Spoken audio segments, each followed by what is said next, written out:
ട്രേഡിംഗിലെ നഷ്ടത്തിന് ഒരു വലിയ കാരണം എന്നത് അവർക്ക് ഇതിനെക്കുറിച്ച് അറിവില്ലായ്മ തന്നെയാണ്. ട്രേഡിംഗ് ചെയ്യുമ്പോൾ ഒരു ട്രേഡർ മനോഭാവം എങ്ങനെയായിരിക്കും? ഒരു ട്രേഡറുടെ മനോഭാവം ടെക്നിക്കൽ അനാലിസിസിന്റെയും റിസ്ക് മാനേജ്മെന്റിനും പോലെ തന്നെ വളരെ ഇമ്പോർട്ടന്റ് ആണ്. ഈ വീഡിയോയിൽ ഞാൻ പാപ്പേടമല്ലു ട്രേഡിംഗ് ചെയ്യുമ്പോൾ നിങ്ങളുടെ എമോഷനുകളെ എങ്ങനെ നിയന്ത്രിക്കാം, ഒരു നല്ല ട്രേഡിംഗ് പ്ലാൻ എങ്ങനെ ഉണ്ടാക്കാം, മാർക്കറ്റിനെ ഒരു ശുദ്ധമായ മൈൻഡ് സെറ്റോടുകൂടി എങ്ങനെ കാണാം, കൂടാതെ പ്രോഫിറ്റബിളായ ഒരു ട്രേഡറായി എങ്ങനെ മാറാം എന്നീ വിഷയത്തിൽ ഡീറ്റെയിൽഡ് ആയിട്ടൊരു ക്ലാസ് ആണ് ഇന്ന് എടുക്കുന്നത്. അതിനാൽ തുടക്കക്കാരനായിട്ടൊരു ട്രേഡർ ആണെങ്കിൽ ഈ വീഡിയോ വളരെ ഇമ്പോർട്ടന്റ് ആണ്. നിങ്ങൾക്ക് ഈ വീഡിയോ ഒട്ടും സ്കിപ്പ് ചെയ്യാതെ കാണാൻ ശ്രമിക്കുക. ആദ്യം നിങ്ങൾ മനസ്സിലാക്കേണ്ടതെന്നാൽ ഒരു നോർമൽ ട്രേഡറെ പ്രോഫിറ്റബിളായ ഒരു ട്രേഡറാക്കി മാറ്റുന്നത് അയാളുടെ മൈൻഡ് സെറ്റ് തന്നെയാണ്.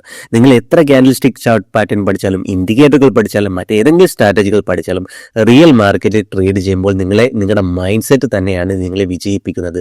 കൂടാതെ നല്ലൊരു മൈൻഡ് സെറ്റ് നിങ്ങൾ വികസിപ്പിക്കാത്ത പക്ഷം ഇതൊന്നും പഠിച്ചിട്ട് ഒരു കാര്യമില്ല. റിയൽ മാർക്കറ്റ് നിങ്ങൾ ട്രേഡ് ചെയ്യുമ്പോൾ ഇതൊന്നും ഉപകാരപ്പെടുത്തില്ല. നിങ്ങളൊരു ഈ ഒരു കാര്യത്തെ വളരെ ഇമ്പോർട്ടൻ്റ് ആയി കണ്ടിരിക്കേണ്ടതുണ്ട്. നിങ്ങൾ വെറും ചാർട്ടുകൾ മാത്രം നോക്കുമ്പോൾ ആ സമയത്ത് നിങ്ങളുടെ മൈൻഡ് സെറ്റ് വ്യത്യസ്തമാണ്. എന്നാൽ നിങ്ങൾ റിയൽ എൻട്രി അത് റിയൽ ആയിട്ട് ട്രേഡ് ചെയ്യുമ്പോൾ നിങ്ങളുടെ മൈൻഡ് സെറ്റ് വളരെ ചേഞ്ച് ആയിരിക്കും. ഉദാഹരണത്തിന് ഈ ചാർട്ടിൽ മാർക്കറ്റ് തന്റെ സപ്പോർട്ട് ഏരിയക്ക് അടുത്താണ്. എന്നാൽ ഇവിടെ രണ്ട് തരത്തിലുള്ള ട്രേഡർ ഉണ്ട്. ഒന്ന് പ്രൊഫഷണൽ ട്രേഡും രണ്ടാമത്തേതൊരു ബിഗിനർ ട്രേഡറും. പ്രൊഫഷണൽ ട്രേഡർ ഈ ഒരു ഏരിയ സപ്പോർട്ട് ഏരിയയിൽ എത്തുമ്പോൾ ഒരു ബുള്ളിഷ് ക്യാൻഡിൽ വഴി അല്ലെങ്കിൽ അദ്ദേഹത്തിന്റെ സെറ്റപ്പ് വഴി ഇവിടെ ഒരു ഗ്രീൻ ക്യാൻഡിൽ ക്ലോസ് വന്നതിന് ശേഷം കൂടുതലൊന്നും ആലോചിക്കാതെ തന്റെ റിസ്ക് മാനേജ്മെന്റിലെ റൂൾസിനനുസരിച്ച് അദ്ദേഹം എൻട്രി എടുക്കുന്നു. അതിലൂടെ അദ്ദേഹത്തിന് പ്രോഫിറ്റ് കിട്ടുമ്പോൾ ആ പ്രോഫിറ്റിൽ അദ്ദേഹം സന്തുഷ്ടനായി തന്റെ റിസ്ക് മാനേജ്മെന്റ് അനുസരിച്ച് എക്സിറ്റ് ചെയ്യുകയാണ് ചെയ്യുന്നത്. എന്നാൽ ബിഗിനർ ആയിട്ടുള്ള ഒരു ട്രേഡർ മാർക്കറ്റ് റിവേഴ്സ് ആവും, നമുക്ക് നഷ്ടം നേരിടേണ്ടി വരുന്നുള്ളൊരു ടെൻഷൻ കാരണം ബിഗിനറായ ട്രേഡർ ഈ സപ്പോർട്ട് ഏരിയയിൽ വരുമ്പോൾ എൻട്രി എടുക്കുന്നില്ല. എന്നാൽ മാർക്കറ്റ് ഒരു വലിയ മൂവ് നൽകുമ്പോൾ മാർക്കറ്റ് കൂടുതലേക്ക് മുകളിലേക്ക് പോയി അവിടെ അദ്ദേഹത്തിന് ഫോമയായി അവിടെ വെച്ച് എവിടെയെങ്കിലും അദ്ദേഹം എൻട്രി നടത്തുന്നു. എന്നാൽ ആ ട്രേഡിൽ കയറിയതിനു ശേഷം ടാർഗറ്റ് ഹിറ്റ് ആകുന്നില്ല. മാർക്കറ്റ് അവിടെ നിന്ന് റിവേഴ്സ് ആയി അയാളുടെ ബിഗിനർ ട്രേഡർക്ക് നഷ്ടം ആണ് സംഭവിക്കുന്നത്. എന്തുകൊണ്ടാണ് എപ്പോഴും നഷ്ടങ്ങൾ നേരിടേണ്ടി വരുന്നുവെന്ന് നമ്മൾ നിരാശരാകുന്നു? പക്ഷേ ഇവിടെ നമ്മൾ മനസ്സിലാക്കേണ്ട ഒരു കാര്യം, ഒരു പ്രോ ട്രേഡർ ഒരിക്കലും നഷ്ടങ്ങളെ ഭയപ്പെടുന്നില്ല എന്നതാണ്. കാരണം ഒരു പ്രൊഫഷണൽ ട്രേഡർ എല്ലായ്പ്പോഴും അച്ചടക്കം പാലിക്കുന്നു. അതോടൊപ്പം തന്റെ മൈൻഡ് സെറ്റ് പരമാവധി മെച്ചപ്പെടുത്താവുന്നതിന്റെ തന്റെ മാനസികാവസ്ഥ ശക്തിപ്പെടുത്താൻ അദ്ദേഹം ശ്രമിച്ചുകൊണ്ടേയിരിക്കുന്നു. അതിനാൽ ഏത് ചാർട്ട് കാണുന്നതിനും മനസ്സിലാക്കുന്നതിനുള്ള അദ്ദേഹത്തിന്റെ വീക്ഷണം അല്ലെങ്കിൽ അദ്ദേഹത്തിന്റെ ഒരു വ്യൂ വളരെ വ്യത്യാസമായിരിക്കും. ഓക്കെ, ഒരു തുടക്കക്കാരന്റെ വീക്ഷണ കോണിൽ നിന്നും തികച്ചും വ്യത്യാസമായിരിക്കും ഒരു പ്രൊഫഷണൽ ട്രേഡറിന്റെ വീക്ഷണം. അതുകൊണ്ട് തന്നെ ഒരു തുടക്കക്കാരിൽ നിന്നും പ്രോ ട്രേഡർ ആകാൻ നിങ്ങൾ ചില പ്രധാന കാര്യങ്ങൾ മനസ്സിൽ സൂക്ഷിക്കേണ്ടതുണ്ട്. അപ്പോൾ മാത്രമേ നിങ്ങൾക്കൊരു പ്രോ ട്രേഡർ ആകാൻ കഴിയൂ. അതിനാൽ വിജയകരമായ ഒരു ട്രേഡറായിട്ട് മാറാനായിട്ട് കുറച്ച് പ്രധാനപ്പെട്ട കാര്യങ്ങളിലേക്ക് നമ്മൾ ശ്രദ്ധ പാലിക്കേണ്ടതുണ്ട്. അതിൽ ആദ്യത്തെ നിയമമാണ് റിസ്ക് മാനേജ്മെന്റിനെ പാലിക്കുക. ട്രേഡിങ്ങിൽ പണം നേടാൻ എല്ലാവർക്കും ആഗ്രഹമുണ്ട്. പക്ഷേ ഈ ഒരു റിസ്ക് മാനേജ്മെന്റിലൂടെ അതിനകത്ത് ഏറ്റവും കൂടുതൽ അല്ലെങ്കിൽ ട്രേഡിങ്ങിലൂടെ കൂടുതലായിട്ട് നിങ്ങളുടെ നഷ്ടം കൂടി വരാൻ സാധ്യത കൂടുതലാണ്. അതിനാൽ നിങ്ങളൊരു പ്ലാൻ ഇല്ലാതെ ട്രേഡ് ചെയ്യുകയാണെങ്കിൽ, അത് ഒരു പ്ലാനും ഇല്ലാതെ ട്രേഡ് ചെയ്യുകയാണെങ്കിൽ അതൊരു ഗാംബ്ലിങ്ങിന് തുല്യമാകും.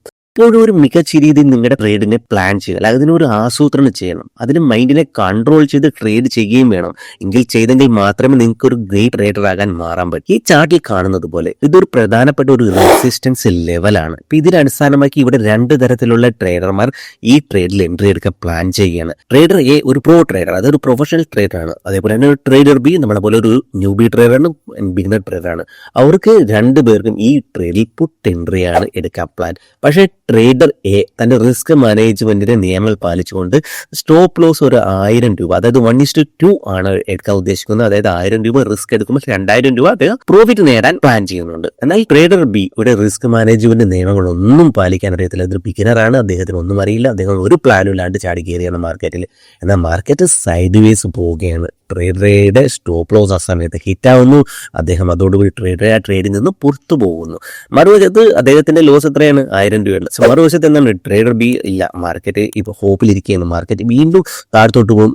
ഇനി അദ്ദേഹത്തിന്റെ ട്രേഡ് പ്രോഫിറ്റബിൾ ആവും, ആ ഒരു പ്രതീക്ഷയിലിരിക്കുകയാണ്. എന്നാൽ മാർക്കറ്റ് പിന്നെ മുകളിലോട്ട് പോയി അദ്ദേഹത്തിന്റെ സ്റ്റോപ്പ് ലോസ് കൂടുന്നു. അദ്ദേഹം 1000 രൂപ സ്റ്റോപ്പ് ലോസ് പ്രതീക്ഷിച്ചിടുന്നത് 3000 4000 രൂപവും. അങ്ങനെ അദ്ദേഹത്തിന് കൂടുതലായിട്ട് അദ്ദേഹം ഒരു പ്ലാനും ഇല്ലാത്തതുകൊണ്ട് അദ്ദേഹത്തിന്റെ ക്യാപിറ്റലിന്റെ ഒരു വലിയൊരു ശതമാനം അവിടെ തന്നെ നഷ്ടമാകുകയാണ് ചെയ്യുന്നത്. ഒടുവിൽ അതിവേഗ നഷ്ടം വന്നതുകൊണ്ട് തന്നെ ട്രേഡർ ബി ട്രേഡിൽ നിന്ന് പുറത്തു പോകുന്നു. എന്നാൽ ട്രേഡർ 1000 രൂപ നഷ്ടത്തിലൂടെ മാത്രം ട്രേഡിൽ നിന്ന് പുറത്തിറങ്ങിയത് കൊണ്ട് മറുവശത്ത് ട്രേഡ് ബിക്ക് 3000 രൂപ നഷ്ടമാകുന്നു. ഇതിനുശേഷം മാർക്കറ്റ് വീണ്ടും ഒരു പുതിയ സപ്പോർട്ട് ഏരിയയുടെ അടുത്തേക്ക് വരികയാണെങ്കിൽ ട്രേഡർ റിസ്ക് മാനേജ്മെന്റ് നിയമങ്ങൾ പാലിച്ചുകൊണ്ട് വീണ്ടും ട്രേഡിൽ പ്രവേശിക്കുന്നു. പക്ഷേ ട്രേഡർ ബി ഏതാണ്ട് വലിയ നഷ്ടം വന്നതിനാൽ തന്നെ മറ്റൊരു ട്രേഡിലേക്ക് എൻട്രി എടുക്കാൻ ഭയപ്പെടുന്നു. ഭയം കൊണ്ട് അദ്ദേഹം എൻട്രി എടുക്കുന്നില്ല. എന്നാൽ മാർക്കറ്റ് വീണ്ടും സൈഡ് വേസ് ബൈ ട്രേഡർ എയുടെ അല്ലെങ്കിൽ ട്രേഡറുടെ ടാർഗറ്റ് ഹിറ്റ് ആവുന്നു. അതോടെ അദ്ദേഹം അതിന് 1000 രൂപ നഷ്ടം മറികടന്ന് അദ്ദേഹം 1000 രൂപ പ്രോഫിറ്റിൽ എത്തുകയാണ് ചെയ്യുന്നത്. മറുവശത്ത് ട്രേഡർ ബി 3000 നഷ്ടത്തോടെയാണ് തന്റെ ദിവസം അവസാനിപ്പിക്കുന്നത്. ഇങ്ങനെ ഈ ദിനം പ്രതി നഷ്ടം വർദ്ധിച്ചു കൊണ്ടേയിരിക്കുന്നു. ഒടുവിൽ മുഴുവൻ ക്യാപിറ്റൽ ട്രേഡർ ബിക്ക് നഷ്ടമാകുന്നു. ഒരു പ്രോഫിറ്റ് ട്രേഡർ ആകാൻ ഒരു റിസ്ക് മാനേജ്മെന്റിന്റെ നിയമങ്ങൾ പാലിക്കുന്നത് എത്രമാത്രം നിർണായകമാണെന്ന് നിങ്ങൾ മനസ്സിലായി എന്ന് ഞാൻ വിചാരിക്കുന്നു. റിസ്ക് മാനേജ്മെന്റിന്റെ നിയമങ്ങൾ പാലിക്കുമ്പോൾ ചൂടെയുള്ള 4 കാര്യങ്ങൾ എപ്പോഴും ഓർക്കുക. ആദ്യത്തേത് എൻട്രി പോയിന്റ്, രണ്ടാമത്തേത് എക്സിറ്റ് പോയിന്റ്, മൂന്നാമത്തേത് സ്റ്റോപ്പ് ലോസ്, നാലാമത്തേത് ടാർഗറ്റ്. റൂൾ നമ്പർ 2, നിങ്ങളുടെ വികാരങ്ങളെ നിയന്ത്രിക്കുക. ട്രേഡിംഗ് നിങ്ങൾ ചൂടെയുള്ള 4 വിധത്തിലുള്ള വികാരങ്ങളിൽ നിയന്ത്രണം പുലർത്തിയിരിക്കുന്നു. ഭയം. ഉദാഹരണത്തിന് ഈ ചാർട്ട് നിങ്ങളുടെ സെറ്റപ്പിൽ വരുമ്പോൾ നിങ്ങൾ ആ ട്രേഡിൽ എൻട്രി എടുക്കുന്നില്ല. കാരണം എന്താണ്? നിങ്ങളുടെ മനസ്സിലുള്ള ഭയം, നിങ്ങളുടെ നഷ്ടം സംഭവിക്കുന്നുള്ള ഭയം. പക്ഷേ ആ ട്രേഡ് നിങ്ങളുടെ ടാർഗറ്റിലോട്ട് പോകുന്നു. അപ്പം നിങ്ങൾ എന്ത് ചെയ്യും? നിങ്ങൾക്ക് അവിടെ ഫോമോ സംഭവിക്കുന്നു. 2, ലാഭം. നിങ്ങൾ ഒരു ട്രേഡിൽ പ്രവേശിച്ച് ട്രേഡിന്റെ ടാർഗറ്റ് ഹിറ്റ് ആകുന്നു. എന്നാൽ പ്രോഫിറ്റ് നേടാം, അതിൽ കൂടുതൽ പ്രോഫിറ്റ് ഇനി കിട്ടാൻ സാധ്യതയുണ്ട് എന്നീ ചിന്തയിൽ നിങ്ങൾ കുറച്ചു നേരം കൂടി ആ ട്രേഡിനെ ഹോൾഡ് ചെയ്യുന്നു. എന്നാൽ മാർക്കറ്റ് കുറച്ചുകൂടി മുകളിലോട്ട് പോയി റിവേഴ്സായി നിങ്ങളുടെ സ്റ്റോപ്പ് ലോസ് ഏരിയയിലേക്ക് പോകുകയും നിങ്ങൾക്കുണ്ടായ ലാഭത്തിനെ നഷ്ടത്തിലോട്ട് കൺവേർട്ട് ചെയ്യേണ്ടി വരുന്നു. അത് ഇങ്ങനെയുള്ള സാഹചര്യങ്ങൾ നിങ്ങൾ ട്രെയിലിംഗ് സ്റ്റോപ്പ് ലോസ് ഉപയോഗിക്കുക. 3, കോപം. ട്രേഡിൽ എൻട്രി എടുക്കുന്നതിന് ശേഷം സ്റ്റോപ്പ് ലോസ് ഹിറ്റ് ആകുമ്പോൾ ഉടനെ തന്നെ മറ്റൊരു ട്രേഡിൽ എൻട്രി എടുക്കാൻ ആഗ്രഹിച്ച മാർക്കറ്റിനെ എതിർത്ത് വിജയം നേടിയേ പറ്റൂ എന്നുള്ളൊരു രീതിയിൽ ഒരിക്കലും ഓവർ ട്രേഡിംഗ് അല്ലെങ്കിൽ ഒരു കോപം അഹങ്കാരം കൊണ്ട് ട്രേഡ് ചെയ്യാൻ നിൽക്കരുത്. അങ്ങനെ വെച്ചാൽ നമ്മുടെ സ്റ്റോപ്പ് ലോസ് ഹിറ്റാകുകയും കൂടുതൽ സ്റ്റോപ്പ് ലോസ് ഹിറ്റായി നമ്മുടെ ക്യാപിറ്റൽ വൈപ്പ് ഔട്ട് ആകുകയുള്ളൂ. ഈ ഒരു പ്രൊഫഷണൽ ട്രേഡർ തന്റെ മാനസികാവസ്ഥ ട്രേഡിംഗിൽ ആധിപത്യം സ്ഥാപിക്കാൻ അനുവദിക്കില്ല. ഒരു ട്രേഡ് നഷ്ടം സംഭവിച്ചാലും ട്രേഡ് വീണ്ടും നമ്മുടെ സെറ്റപ്പിലേക്ക് വരുന്നത് വരെ അയാൾ കാത്തിരിക്കണം. 4, അമിത ആത്മവിശ്വാസം. ട്രേഡ് ചെയ്യുമ്പോൾ അത്യാഗ്രഹം, കോപം, ഭയം എന്നീ എമോഷൻസിനെ കൺട്രോൾ ചെയ്യുന്നത് പോലെ തന്നെ ഓവർ കോൺഫിഡൻസ് അഥവാ അമിത ആത്മവിശ്വാസം കുറയ്ക്കുക തന്നെ വേണം. അമിത ആത്മവിശ്വാസം കാരണം ഒരു ട്രേഡിൽ നിങ്ങൾക്ക് ലാഭം നേടുകയാണെങ്കിൽ നിങ്ങൾ ഉടനെ തന്നെ അടുത്ത ട്രേഡിലേക്ക് ചാടിക്കയറുകയും ആ ട്രേഡിൽ കൂടുതൽ ലാഭത്തിന് വേണ്ടി തന്നെ നിങ്ങളുടെ മൈൻഡ് ഫിറ്റ് ആയിരിക്കും. അതുകൊണ്ട് തന്നെ നഷ്ടം സംഭവിക്കുമ്പോൾ അതിനെ നിങ്ങൾക്ക് അക്സെപ്റ്റ് ചെയ്യാൻ നിങ്ങളുടെ മനസ്സ് അനുവദിക്കില്ല. ഇതിനെ ഒരിക്കലും അനുവദിക്കരുത്. പല തുടക്കക്കാരായ വ്യാപാരികളും ട്രേഡിങ്ങിനെ ഒരു ചൂതാട്ടം അല്ലെങ്കിൽ ഒരു ഗാംബ്ലിംഗ് ആയിട്ടാണ് കാണുന്നത്. കുറച്ച് ദിവസങ്ങൾക്കുള്ളിൽ തന്നെ ട്രേഡിംഗിൽ നിന്ന് കുറെ പണം സമ്പാദിക്കണം എന്നാണ് അവരുടെ ചിന്താഗതി. പക്ഷെ ഇതൊന്നും യഥാർത്ഥ ജീവിതത്തിൽ ഒന്നും നടക്കുകയില്ല. റിയൽ ലൈഫിൽ ഇതൊന്നും ഒരിക്കലും നടക്കില്ല. ഒരു ബിഗിനറായിട്ട് ഒരു പ്രൊഫഷണലായ ട്രേഡറിനെ കണ്ടുപഠിക്കുക. ഒരു പ്രൊഫഷണൽ ട്രേഡർ ആകാൻ ആഗ്രഹിക്കുന്നുണ്ടെങ്കിൽ നിങ്ങൾ ട്രേഡിംഗ് യാത്രയെ ചെറിയ ഘട്ടങ്ങളിലൂടെ വേണം ആരംഭിക്കാനായിട്ട്. ഉദാഹരണത്തിന് നിങ്ങൾ ഒരു പുതിയ ട്രേഡർ ആണെങ്കിൽ ചെറിയ ക്യാപിറ്റൽ കൊണ്ട് ട്രേഡിംഗ് ആരംഭിക്കാൻ ശ്രമിക്കുക. ട്രേഡിംഗ് പഠിക്കുമ്പോൾ മാത്രം ഒരു വലിയ ക്യാപിറ്റൽ പഠിച്ചതിന് ശേഷം മാത്രം, വലിയ ക്യാപിറ്റൽ എക്സ്പീരിയൻസ് ആയതിനു ശേഷം മാത്രം ഉപയോഗിക്കുക. ഉദാഹരണത്തിന് നമുക്ക് ഇത് മനസ്സിലാക്കാം. ട്രേഡിൽ ഒരു വലിയ അറിവില്ലാത്ത 2 തുടക്കക്കാരായ ട്രേഡേഴ്സ് ഇവിടെ ഉണ്ടെന്ന് കരുതുക. ട്രേഡർ എ, ട്രേഡർ ബി എന്നിവർ 2 പേർക്ക് കയ്യിൽ 1 ലക്ഷം രൂപയുണ്ട്. എന്നാൽ ട്രേഡർ എ തന്റെ ട്രേഡിംഗ് അക്കൗണ്ടിൽ തുടക്കത്തിൽ 10% മാത്രമേ സൂക്ഷിക്കുന്നുള്ളൂ. അതായത് 10,000 മാത്രം. മറ്റേ ട്രേഡറിന്റെ തന്റെ മുഴുവൻ ക്യാപിറ്റലും ട്രേഡിംഗ് അക്കൗണ്ടിൽ സൂക്ഷിക്കുന്നു. അതായത് 1 ലക്ഷം രൂപ മുഴുവനും അതിനകത്ത് സൂക്ഷിക്കുന്നു. ഇരുവരും അവരുടെ ട്രേഡിംഗ് യാത്ര സ്റ്റാർട്ട് ചെയ്യുകയാണ്. ട്രേഡറെ നിലവിൽ 1-2 ലോട്ടുകൾ മാത്രമേ ട്രേഡിംഗ് സ്റ്റാർട്ട് ചെയ്യുന്നുള്ളൂ. എന്നാൽ ട്രേഡർ ബി 15 അല്ലെങ്കിൽ 20 ലോട്ട് വലിയ വലിപ്പത്തിലുള്ള ലോട്ടുകൾ എടുത്തുകൊണ്ട് ട്രേഡിംഗ് സ്റ്റാർട്ട് ചെയ്യുന്നു. ഒരു വർഷത്തെ ട്രേഡിംഗ് പഠനം മൂലം 2 പേരുടെ മൂലധനം 0 മാറുന്നു. പക്ഷെ 2 തുല്യമായിട്ടുള്ള അറിവുണ്ട്. പക്ഷേ ട്രേഡർ ബിയുടെ ട്രേഡിംഗ് അക്കൗണ്ടിലോ ബാങ്കിലോ പണമില്ലാത്തതിനെ അദ്ദേഹത്തിന് ട്രേഡിംഗ് യാത്രയിൽ, അദ്ദേഹത്തിന്റെ ആ ട്രേഡിംഗ് ജേണിയിൽ നിന്ന് തന്നെ ട്രേഡർ ബി ഔട്ടാകുകയാണ്. അതേസമയം ട്രേഡർ എയുടെ കൈവശം ഇപ്പോഴും അദ്ദേഹത്തിന്റെ ബാങ്ക് അക്കൗണ്ടിൽ 90,000 രൂപ ബാലൻസ് ഉണ്ട്. അയാൾ ആകെ 10,000 രൂപ മാത്രമേ ട്രേഡിംഗ് അക്കൗണ്ടിൽ ഇട്ടിരുന്നുള്ളൂ. അപ്പൊ അദ്ദേഹത്തിന് വീണ്ടും ട്രേഡിംഗ് യാത്ര തുടരാൻ കഴിയും. ഒരു കാര്യം നമ്മൾ എപ്പോഴും ഓർക്കണം, ട്രേഡിംഗ് പൂർണ്ണമായും പഠിക്കാൻ സമയമെടുക്കും. 6 മാസം 1 വർഷം കൊണ്ട് ആർക്കും ഒരു നല്ലൊരു ട്രേഡർ ആകാൻ, പ്രോഫിറ്റബിൾ ട്രേഡർ ആകാൻ കഴിയില്ല. വർഷങ്ങളുടെ എക്സ്പീരിയൻസ് കൊണ്ട് മാത്രമേ ഒരു പ്രോഫിറ്റബിൾ ട്രേഡർ ആകാൻ സാധിക്കുകയുള്ളൂ. തെറ്റുകൾ ആവർത്തിക്കാതിരിക്കുക. ഇതാണ് നിഫ്റ്റി 30 സെപ്റ്റംബറിന് 5 മിനിറ്റ് ടൈം ഫ്രെയിമിന്റെ ചാർട്ട്. ഈ ഒരു ഏരിയയിൽ മാർക്കറ്റ് സ്റ്റാർട്ട് ചെയ്തതിനു ശേഷം താഴത്തോട്ട് പോയി ഒരു വലിയൊരു ക്യാൻഡിൽ ഈ ഏരിയയിൽ രൂപപ്പെടുന്നു. എന്നാൽ ഈ ഏരിയയിൽ ചില ഗ്രീൻ ക്യാൻഡിൽസ് കാണുമ്പോൾ കുറച്ച് ട്രേഡേഴ്സ് ഈ ഏരിയയിൽ ട്രേഡ് ചെയ്യാൻ സ്റ്റാർട്ട് ചെയ്യുന്നു. പക്ഷേ മാർക്കറ്റ് ബെയറിഷ് ആയതിനാൽ അവർ സ്റ്റോപ്പ് ലോസ് ഹിറ്റാകുകയും മാർക്കറ്റ് പിന്നെയും താഴത്തോട്ട് പോവുകയും ചെയ്യുന്നു.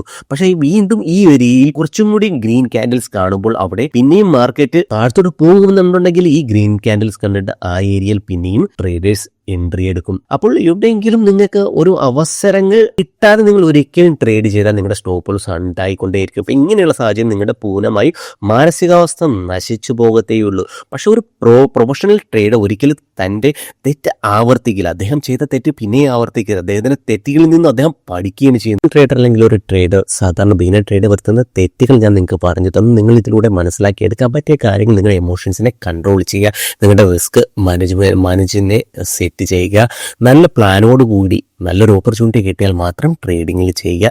ട്രേഡിംഗ് സ്വന്തമായിട്ട് എന്താണ് മിസ്റ്റേക്ക് വരുത്തി ഇതിനെ ട്രേഡിംഗ് ജേർണലിലൂടെ ഇതിനെ നോട്ട് ചെയ്യുക, റിപ്പീറ്റ് ചെയ്യാതിരിക്കാൻ ശ്രമിക്കുക, റിസ്ക് റിവാർഡിൽ കോൺസെൻട്രേറ്റ് ചെയ്യുക. എത്രയാണോ നിങ്ങൾ റിസ്ക് എടുക്കുന്നത് 1:3 എങ്കിലും ക്യാച്ച് ചെയ്യാൻ ശ്രമിക്കുക. അപ്പം നിങ്ങൾക്ക് ഈ വീഡിയോ ഇഷ്ടപ്പെട്ടാൽ മറ്റുള്ള സുഹൃത്തുക്കളിലേക്ക് ഷെയർ ചെയ്യുക. വീഡിയോ ഇഷ്ടപ്പെട്ട് കഴിഞ്ഞാൽ കമൻറ്റ് ചെയ്ത്, അല്ലെങ്കിൽ ഈ വീഡിയോയുടെ പോരായ്മ എന്താണെന്ന് നിങ്ങൾ അതിലൂടെ എന്നെ അറിയിച്ചാൽ എനിക്ക് വീഡിയോ കുറച്ചും കൂടി നല്ല രീതിയിൽ തന്നെ ഉണ്ടാക്കാൻ സാധിക്കുന്നതായിരിക്കും. നിങ്ങളുടെ വിലയേറിയ സമയം എനിക്ക് ഈ വീഡിയോയ്ക്ക് വേണ്ടി മാറ്റിവെച്ചതിന് വളരെ നന്ദി. അപ്പോൾ ഓപ്ഷൻ ബൈയിങ്ങിന് നിങ്ങൾക്ക് എന്തെങ്കിലും സംശയമുണ്ടെങ്കിൽ, ഇൻസ്റ്റിറ്റ്യൂഷൻസിൻ്റെ എന്തെങ്കിലും എൻട്രികൾ പഠിക്കാൻ താല്പര്യമുണ്ടെങ്കിൽ എൻ്റെ യൂട്യൂബ് മെമ്പർഷിപ്പ് പ്രോഗ്രാം നിങ്ങൾക്ക് ജോയിൻ ചെയ്യാനാണ്.